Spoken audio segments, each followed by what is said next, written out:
Hello indie game fans, the Rogue-lite Deckbuilder is a growing genre due to the popularity of Slay the Spire, so here's a look at 10 promising entries in the space, some of which have unique themes and ideas worth a look.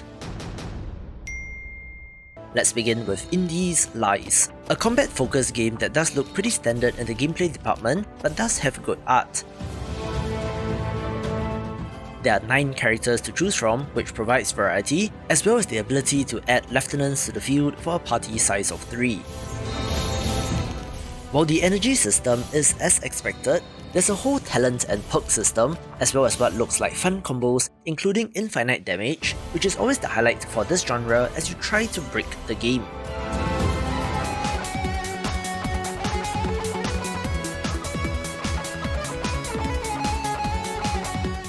I always love fresh ideas in the space, so Deck RX certainly got my attention, being a, get this, deck building racing game which scores points for creativity. It's somewhat of a board game as you race the other competitors around the track, using your deck of cards for speed boost or to aggressively crash into your opponents.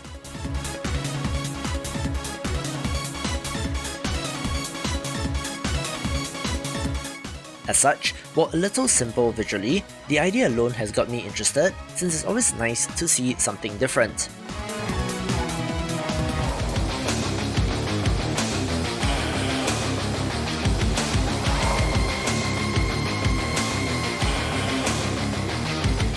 I've covered Nadir on the channel before since this roguelite deckbuilder has one of the sickest art styles out there, but unfortunately, the developers pulled the plug on the campaign since it was going nowhere, but the good news is that they are continuing to work on the game, so hopefully we'll see the light of day soon.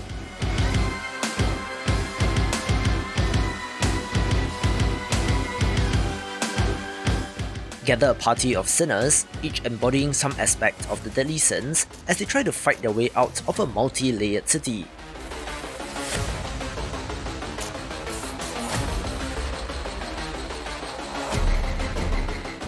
Mechanics are somewhat inverted here, since each card played actually counts down the timer for the enemy to attack, shaking things up enough to be of interest.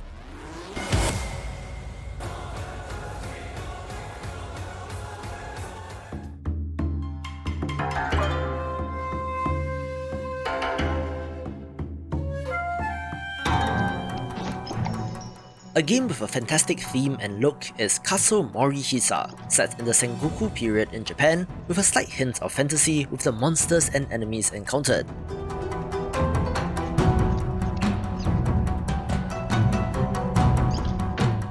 Yes, it's another straight combat-focused title, but with 4 characters to choose from and an extensive randomized talent tree for each run, does look to have quite the amount of replayability.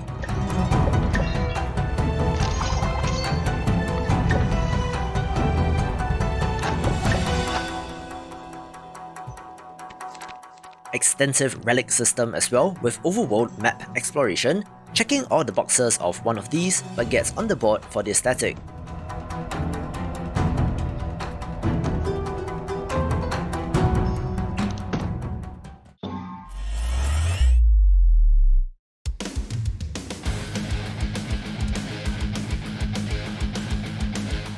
I have to commend Primateria for adding another facet to the deck builder in allowing you to combine cards together in what is otherwise a battle interface that looks similar to Hearthstone or Magic the Gathering.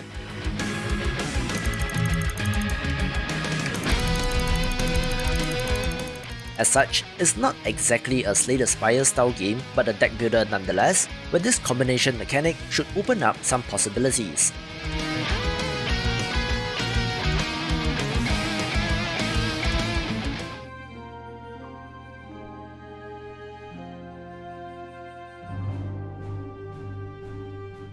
The Chinese novel Journey to the West has been extensively used in all sorts of media, from games, TV shows, movies, comics and more, so I suppose it's about time that it gets an entry in the roguelite deckbuilder space with Divinity Chronicles Journey to the West.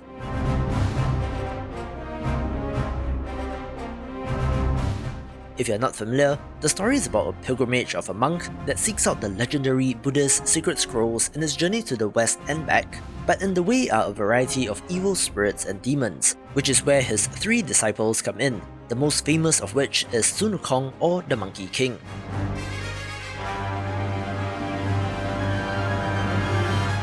As such, in line with the novel, you are battling a variety of monsters and demons, enlisting the help of some celestial allies when there's a need for it, in order to take out these enemies.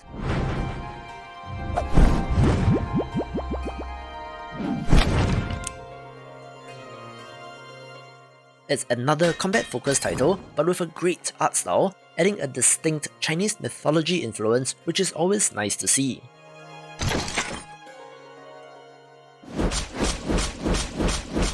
The trailer is a little weirdly cut, without showing too much of the gameplay, but from screenshots, it does have an interface that looks like Slay the Spire, possibly being another great title to watch.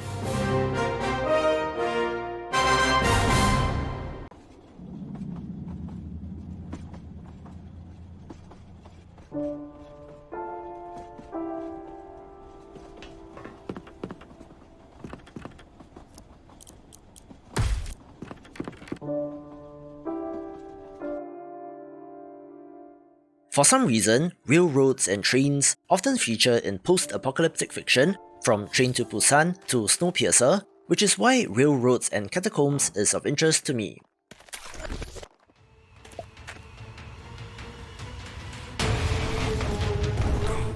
You play as a man living on board such a train, travelling through the wasteland and stopping to scavenge for resources, while journeying onwards, although the developers do not mention to what end.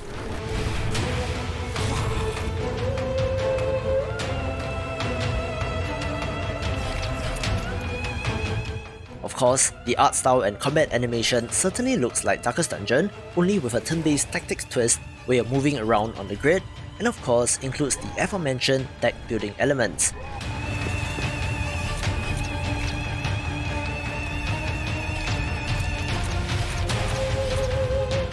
The most interesting system here is that you're able to augment and add modifiers to your cards, using these upgrades in a synergistic manner both on the card itself and with other cards in your deck, looking like an interesting system to play with.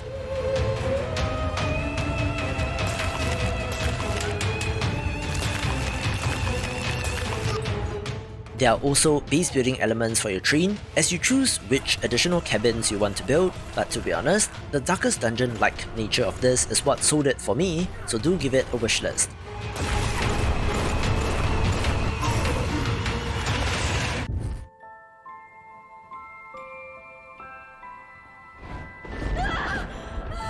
Mom! Are you here? Your mother would be only an obstacle right now. I'll show you to my brothers. I can't be so selfish not to. No! There's no escape from destiny. Speaking of Darkest Dungeon, one of the games that comes closest to that art style is Imagine the Red Project Stories, a fantasy title set in a grimy medieval time period. The main character is a little boy that seems to have awakened some form of innate magical ability, but the trailer does appear to show a secondary character in an older man as well. However, despite the well put together trailer, there isn't much information on the story or the plot, so we do have to stay tuned for that. Still, the most interesting part of this game is the bar right at the top, coloured in purple and orange, where it appears that using more physical attacks tilts it to orange and magical ones to purple, where it looks like maintaining balance is key, making me interested in this mechanically.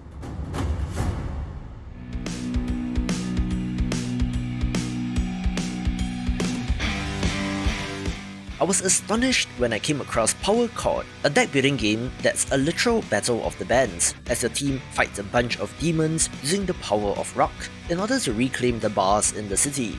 It also comes to us from developer Big Blue Bubble, who you might know from the fantastic looking action platformer Forgotten, and while this has a different art style, it looks fantastic with a unique theme, getting a spot on the list.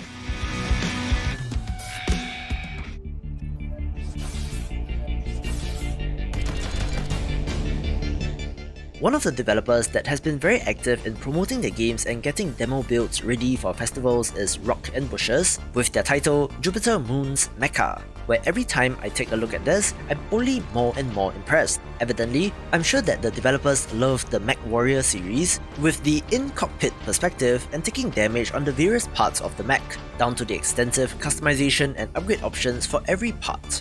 Since it's a deck builder, each new part added gives you new cards and options, and I don't think that there has been a great mecha or sci-fi entry in this space, so it takes the number 1 spot. For more roguelites, watch these videos and I will see you after the jump.